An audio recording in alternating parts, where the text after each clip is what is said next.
পাকিস্তানের সাবেক অধিনায়ক বাবর আজম ওয়ানডে আর টেস্ট ফরম্যাটে জাতীয় দলে এখনও তার গ্রহণযোগ্যতা যথেষ্ট।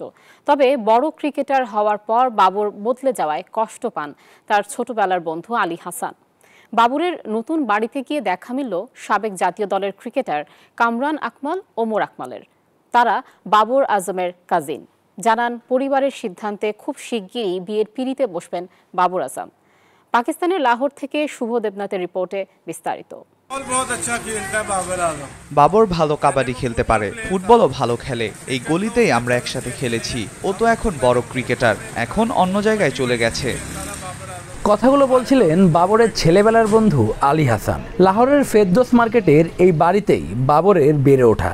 গলি ক্রিকেটটাও ভালো খেলতেন, তারপরই তো ধাপে ধাপে জাতীয় দলে। এরপরের গল্পটা সবারই জানা। লাহোর শহরের বিলবোর্ডে বাবরের ছবি দেখা যায়। সেটি দেখতে দেখতে খুঁজে পাওয়া গেল পাকিস্তানে বর্তমান সময়ে সবচেয়ে বড় তারকা ক্রিকেটারের বাড়ি। DHS এর টিপু ব্লকের এই বাড়িতে বাবর থাকেন 2017 সালের পর থেকে। বাড়িতে গিয়ে দেখা মিলল তার কাজিনদের সাথে।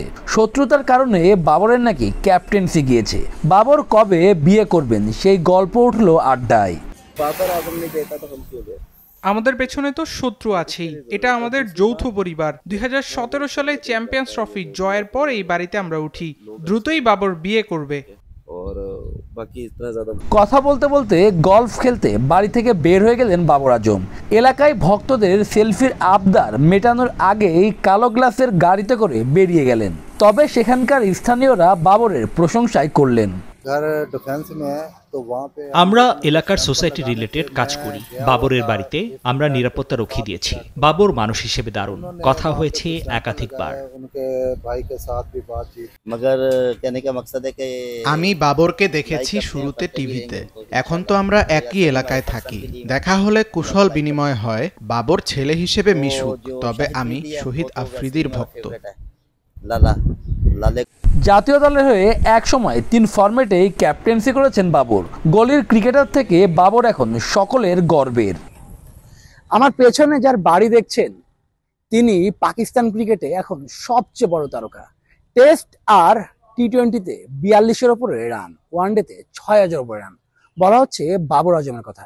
সেই বাবর আজম শৈশব কাটিয়েছে ফেরদৌস মার্কেটে, আর এখন ক্রিকেট হওয়ার পরে তার অবস্থান এই বাড়িতে। শুভ দেবনাথ, নিউজ 24, লাহোর, পাকিস্তান।